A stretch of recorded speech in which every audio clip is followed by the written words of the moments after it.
A Bíblia do Ateu. Por Alfredo Bernacchi. Preâmbulo.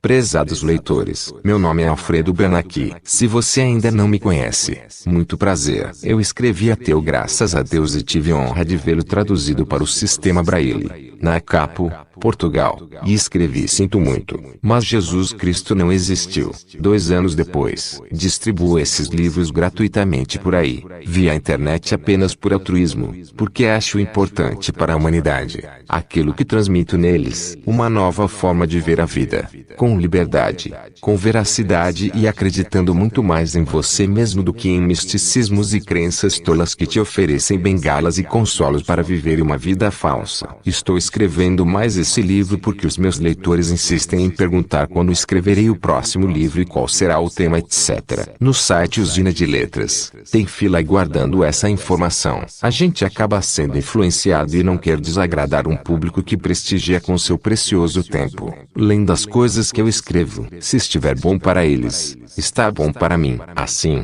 vamos lá. Eu pretendo manter o meu mesmo estilo de literatura, algo descontraído e livre, fácil de entender, sem filosofias complexas e como se estivesse conversando com meus amigos. Mas vou falar de coisa muito séria. Podem acreditar, um pouco de ironia vai para descontrair, e não tornar o livro pesado. Afinal esse assunto é chato, chatíssimo. Há trechos que somente pessoas muito estudiosas ou interessadas terão saco para ler, principalmente as conjecturas religiosas de terceiros. Mas é preciso conhecer o que pensam os da oposição, e se as razões deles têm, de fato, algo fundamentado que mereça crédito. Brincando a gente chega lá. Vou aproveitar também, ou procurar aproveitar, muitos textos meus já escritos por aí, como os debates no Fórum e Imigrantes de Israel e meios trocados, porque há informações preciosas e é sempre bom conhecer as contestações, ou as ideias antagônicas dos religiosos, aqueles que defendem seus pontos de vista,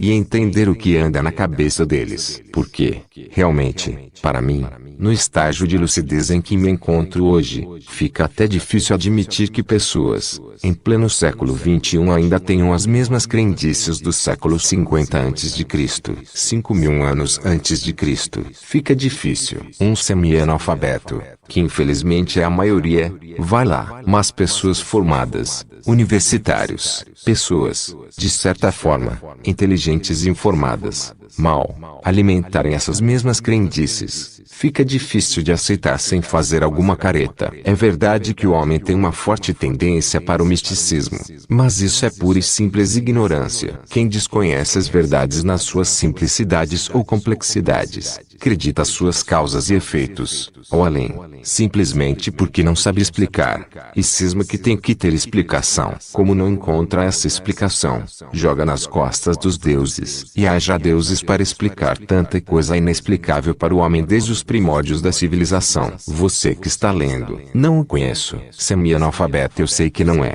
ou não estaria diante de um computador. Então, não se ofenda. Tenha uma certa paciência se você for da oposição. Tenha uma certa neutralidade no assunto, para que eu possa me expressar mais à vontade e você me entender melhor. Você não precisa concordar comigo, apenas entender por que eu escrevo o que escrevo, e tirar as suas próprias conclusões. Entender as minhas razões e o que vai na minha cabeça também. Não é justo. Aliás, não estou empurrando nada a ninguém. Eu exponho os meus pensamentos, minhas lógicas, apresento os fatos, as opiniões de terceiros, as mais inteligentes e as mais imbecis, contraditórias ou não, e deixo para cada um tirar as suas próprias conclusões. Esse é mais um livro para fazer você pensar. Eu sei que as igrejas proíbem os seus fiéis de pensar, ou duvidar. É pecado, dizem. Mas isso fica por conta de cada um. Não é um problema meu. Lembre-se, não estou ganhando nada com isso, além do muito trabalho, mas faço gosto em lhes passar essas informações. Você aproveita se quiser. Não pense que pretendo mudar o mundo. Apenas divido com os meus semelhantes aquilo que achei bom para mim. Qualquer um faz isso. Você, quando encontra um lugar legal, seja um restaurante ou uma cachoeira, um filme legal, um remédio eficiente, logo informa aos seus amigos, Não é assim. Eu descobri essa coisa legal e passo a vocês essa informação. Da mesma forma que passaria algo que achei bom e me fez muito feliz. Você vai lá se quiser, certo? Para os 1 bilhão de ateus de plantão no mundo, este livro servirá apenas como mais um endosso às suas opiniões já formadas, um apoio às suas opiniões já estabelecidas e um alento contra o preconceito. Para os religiosos de carteirinha servirá para dar-lhes melhores argumentos de fé. Só fé e mais nada, porque todas as razões eles encontrarão aqui para contrariar o seu dogma irracional, crer pelo crer, e afundar no pecado de duvidar. Para os curiosos que estão se deparando com esse problema a primeira vez e pretendem formar opinião, será muito esclarecedor. Para os mais lúcidos, porém, que infelizmente tiveram as suas mentes lavadas, involuntariamente, na infância e na juventude, aqueles que desconfiam que estão numa furada, mas não conseguem entender bem o que se passa, e para aqueles que se sentem um tanto ridículos, acreditando numa coisa que não consegue fazer sentido para eles mesmos e estão a fim de um encontro com a verdade verdadeira. Esse livro será mais um prato cheio de informações, um apoio e um incentivo, para abrirem os olhos e perceberem como é a beleza e a nobreza do mundo, sem a dominante exploração religiosa. Ufa! E como o título do livro vai em homenagem a Diego Matias Pinheiro, que no Orkut abriu uma comunidade com o meu nome Alfredo Bernacchi, e disse que o meu livro anterior, Ateu Graças a Deus, seria a sua Bíblia. Assim estou fazendo uma Bíblia para os demais ateus.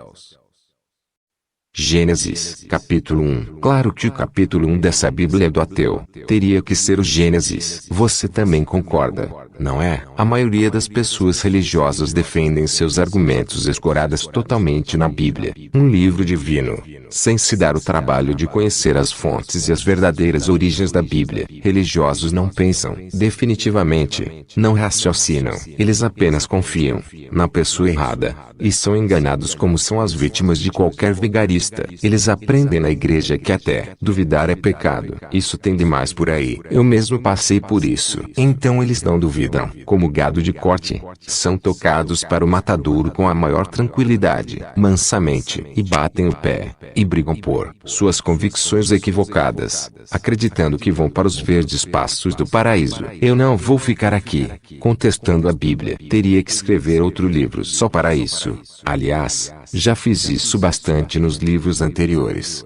Procure lê-los, mas só para mostrar o nível de incoerência que isso tem, porque eles cismam de endeusar a Bíblia como base para todas as suas argumentações. Vou pegar aqui o primeiro livro desse conjunto. Poderia pegar o segundo, terceiro, o 20º, que seria a mesma coisa, e colocá-lo em xeque para você conferir o que eu quero dizer. A Bíblia, que é o maior respaldo para toda essa crença. Estamos falando do cristianismo. Já inicia com um livro dos mais absurdos, para lá de místico e retardado, como seria de se esperar, segundo a época em que foi escrito. Mas sabem por que eu escolhi esse livro? O Gênesis, porque esse foi o primeiro documento escrito no mundo que referia-se ao monoteísmo. A palavra Deus aparece a primeira vez na história, no livro Gênesis, dito escrito por um tal de Moisés, que eu duvido que realmente tenha feito isso, ou mesmo existido como gente. Assim, o homem fabricou Deus. Aí, Deus é nome próprio, assim como Baal, Apolo, Zeus e não qualificativo Deus ou deuses, o mesmo que divindades. Por isso, vai em letra maiúscula. O nome desse Deus não é José nem Querópolis de Venus. É Deus. Entenderam? É assim que ele é apresentado na Bíblia. Apenas, argumentando, vamos questionar esse livro só para dar logo a primeira pancada no assunto Deus. Perguntando: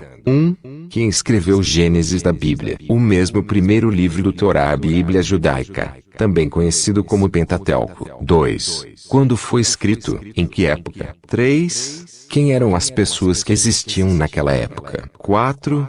Qual era o nível de conhecimento dessas pessoas? Suas crenças, seus mitos, suas ideias? 5. Eram profetas. O que são profetas? Você acredita em profecias? 6. Aonde foi escrito esse livro? 7.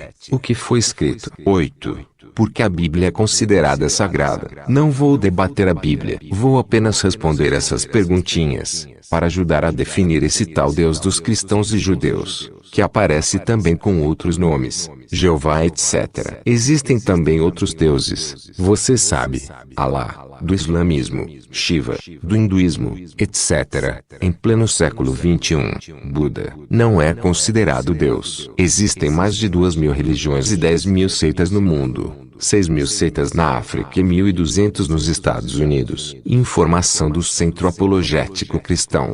Não sou eu quem está inventando. Quem escreveu Gênesis da Bíblia? Ninguém sabe. Dizem que foi Moisés. Mas não existe sequer registro de que Moisés tenha de fato existido. Para mim, é mais um mito. Como centenas. Até que me provem o contrário. Tenho esse direito? Não tenho.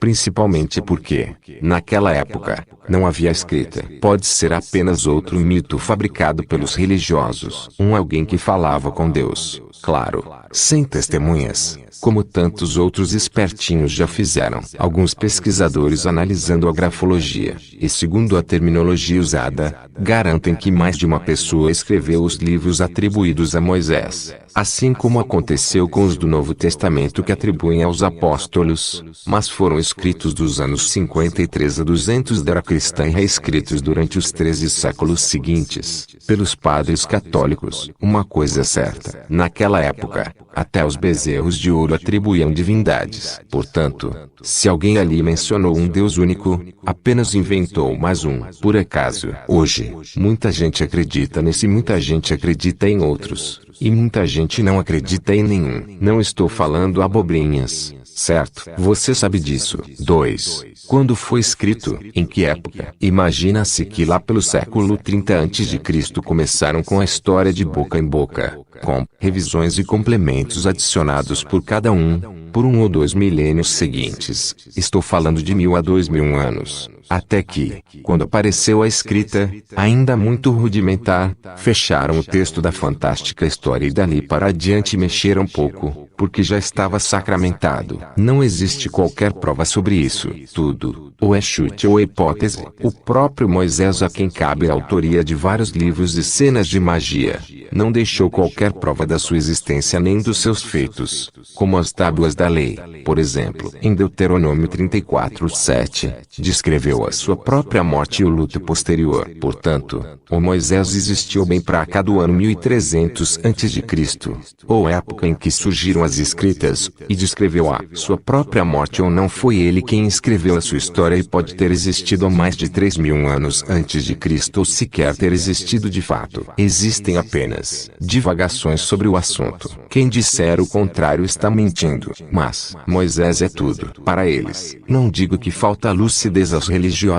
3. Quem eram as pessoas que existiam naquela época? Pessoas analfabetas, semelhantes a uma tribo indígena africana, bem rústica. Como poderíamos conhecer hoje em dia? Não estou insultando. Qualquer ser racional sabe disso. Havia o pajé, aquele que sabia tudo e curava com fumaça de ervas mal cheirosas. Aliás, esse pajé é a base de tudo. Vou mencioná-lo mais adiante. Sequer desenhavam hieróglifos, como os egípcios. No máximo passavam a informação de boca em boca. Diz o ditado que quem conta um conto aumenta um ponto. Aí como consequência você lê que Moisés falou com Deus, tirou água da pedra, abriu o mar para passar, etc. Você pode acreditar num livro assim? Com que seriedade você aceitaria o resto? O contador dessa história só se deu mal quando inventou que Deus escreveu nas tábuas da lei. Tais preciosas tábuas, que deveriam valer uma fortuna histórica e incalculável interesse cultural e religioso, simplesmente evaporaram. Não existem. Assim como a Arca de Noé é mais uma absurda história,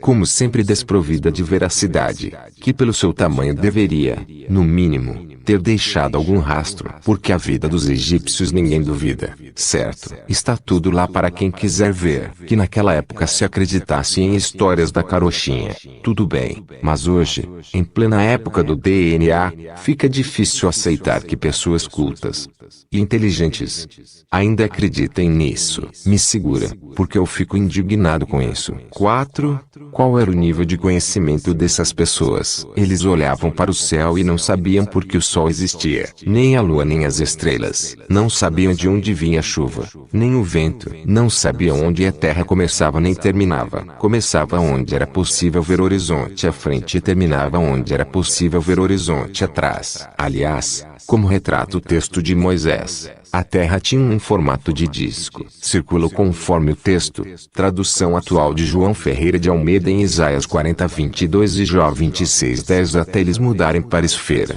Não vai demorar muito, mas por enquanto ainda é círculo. Está certo. Não estou criticando, porque naquela época não havia 1/1000 da cultura que existe hoje. Certo. Nem eles eram culpados de não saber, mas foram os mesmíssimos, que inventaram que Deus existia. Entenda isso. Não tem qualquer valor as palavras desses homens antigos. Nenhum valor. Pelo menos, para pessoas inteligentes como eu. Essas pessoas, em sua maioria, adoravam deuses como Javé, nome do deus do povo hebreu, Baal, entre os primitivos povos semitas, nome de todos os deuses locais que protegem a fertilidade da terra e dos animais domésticos. Bel, deus supremo dos babilônios, é a forma caldeia de Baal e alguns creem que é idêntico a este deus. Moloch, no Antigo Testamento, deidade associada num determinado período com Baal, considerado, talvez, um deus do sol. Então, dá para você imaginar o que poderia sair da cabeça do melhor pensador entre esses, que imaginou um Deus criador de tudo aquilo que não conhecia nem sabia explicar. Foi a ideia do monoteísmo, mais uma, ou uma das ideias divinas que foram criadas ali, naquela localidade exclusivamente, e desenvolveu-se entre cristãos, judeus e islâmicos. Porque em outros lugares, até hoje, século XXI, existem deuses e mais deuses diferentes. Na Índia, dezenas. Na China, no Japão, na África então, etc. Não se esqueça de que o Deus de Moisés que você conhece, ouviu falar, é adotado por apenas 2/6 da população mundial mais ou menos, e o Deus Alá, dos islâmicos, por pouco mais de 1/6 da população mundial. O resto são outros deuses ou Deus nenhum. 5. Eram profetas. O que são profetas? Onde estão os profetas de hoje? Na mão das ciganas que falam sem dizer nada, e na televisão, tentando adivinhar se vai vencer Vasco ou Flamengo. É isso aí. E ainda tem gente que acredita nisso. Ora, amigo ou amiga, com o evento da escrita, da gravação, as profecias podem ser conferidas e concluiu-se que por mero acaso estatístico algumas dão certo, a minoria, e outras não. Dependendo das possibilidades, um percentual maior ou menor de acerto. Mas adivinhar, jamais. Porque antes era diferente. Não era. Era a mesma coisa. O que mudava era a cabeça dos pobres ignorantes. Como funciona isso? É assim. Aquelas adivinhações que dão certo. Todo mundo diz: ah, viu? E aquelas que dão errado, ninguém se lembra mais. Só aqueles chatos, cri-cris, que ficam marcando, só para desmistificar esses vigaristas. Nem Nostradamus, o famoso profeta do século XVI, aguentou a pressão e hoje virou curiosidade apenas de tanto que foi desmentido. Por sua premonição de que o mundo acabaria no ano 2000, muita gente que acreditava nele se prejudicou ou passou a maior vergonha. Conheço casos terríveis de pessoas que estocaram alimentos, refugiaram-se em lugares especiais e se prepararam para o fim do mundo. E claro, deram tudo o que tinham para os espertos que os fizeram acreditar nisso. Depois sumiram para não enfrentar o ridículo vexame e a gozação dos vizinhos. Olhem, eu vou contar um caso que me impressionou. Eu morava numa vila na Penha e tinha um casal de vizinhos com 2 filhos que eram crentes. Gente boa, calados, na deles. Certo dia a refinaria de Manguinhos ali perto, explodiu um dos tanques de petróleo e fez um luzeiro danado. Enquanto todos se assustavam, o cara trepou no telhado quase gritando: é Jesus que está voltando. Eu pensei até que era sacanagem dele e achei graça. Mas com a continuação, eu fiquei chocado, porque o cara falava sério. Sabem por quê? Porque um imbecil qualquer disse que Jesus, que nem existiu, voltaria. E o cara acreditou nisso. Depois passou o resto do ano cabisbaixo, envergonhado e acabou mudando dali. Pobrezinhos. Isso é uma tristeza que me revolta. Em pleno ano 2000. Mas, antigamente era a mesma coisa, ou pior. E eles se chamavam profetas, olhavam as probabilidades e chutavam em palavras de muitas interpretações. Uma delas poderia fazer o seu sucesso. Por isso alguém fez um rápido levantamento na Bíblia sobre as tais profecias. Escreveu isso aqui. Eu conferi e comentei em azul. Profecias falhadas. Não precisa ler isso tudo se não quiser. Só estou repassando. Atos 18, 9 a 10. Numa visão, Jesus garantiu a Paulo que ninguém ousaria fazer-lhe mal, enquanto ele continuasse pregando. E de noite disse o Senhor em visão a Paulo: Não temas, mas fale e não te cales, porque eu estou contigo e ninguém te acometerá para te fazer mal, pois tenho muito povo nesta cidade. Atos 21, 20. Uma multidão atacou Paulo. 23:2. Os ajudantes do sumo sacerdote bateram nele. 24 e 27. Paulo foi aprisionado. 27:41 a 43. O navio onde ele estava naufragou. Pobre Paulo. Era mentira. Gênesis 15:18. Deus prometeu a Abraão, que seus descendentes, os judeus, receberiam toda a terra desde o rio do Egito, o Nilo, até o rio Eufrates. Naquele mesmo dia fez o Senhor um pacto com Abrão, dizendo: A tua descendência tenho dado esta terra, desde o rio do Egito até o grande rio Eufrates. Josué 1:3 a 4. O território israelita se estenderá até o rio Eufrates. Todo lugar que pisar a planta do vosso pé, vos dei, como eu disse a Moisés, desde o deserto e este Líbano, até o grande rio, o rio Eufrates, toda a terra dos heteus, e até o grande mar para o poente do sol, será o vosso termo. Mas o território israelita nunca se estendeu até o Eufrates e é muito duvidoso que, dado as condições político-diplomáticas da atualidade, se estenda até mesmo para o Nilo. Pobres israelitas. Era mentira. Gênesis 17:3 a 8. Deus dá todo o país de Canaã para Abraão e seus descendentes, para habitarem no para sempre. Dar-te-ei a tua descendência depois de ti a terra de tuas peregrinações, toda a terra de Canaã, em perpétua possessão, e serei o seu Deus.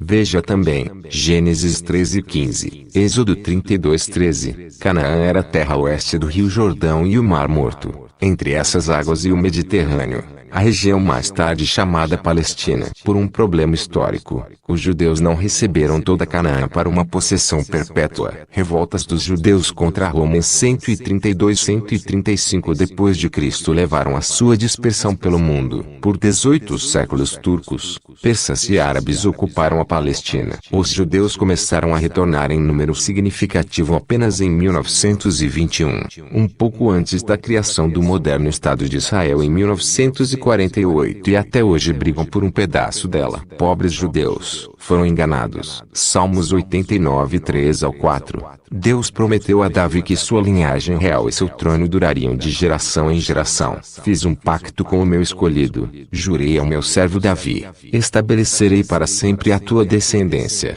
e firmarei o teu trono por todas as gerações. Salmos 89, 35 ao 37. Novamente Deus promete que a descendência de Davi será perpétua. Seu trono durará para sempre, como o sol e a lua. Entretanto, depois de Zedequias não houve rei davidiano por 450 anos. A linhagem real foi finalmente restaurada com Aristobulus, da dinastia Asmoneana, mas ela também acabou. De acordo com uma profecia do Novo Testamento, Jesus receberá o trono de Davi e reinará para sempre. Lucas 1:32 ao 33. Eis que conceberás e darás à luz um filho, ao qual porás o nome de Jesus. Este será grande e será chamado Filho do Altíssimo. O Senhor Deus lhe dará o trono de Davi seu pai, e reinará eternamente sobre a casa de Jacó, e o seu reino não terá fim. Mas mesmo assim a linhagem real foi interrompida e a profecia falhou. Pobre Maria. Será que ela acreditou nisso? Isaías 17:1. A profecia da cidade de Damasco. Eis que Damasco será tirada, para não mais ser cidade, e se tornará um montão de ruínas.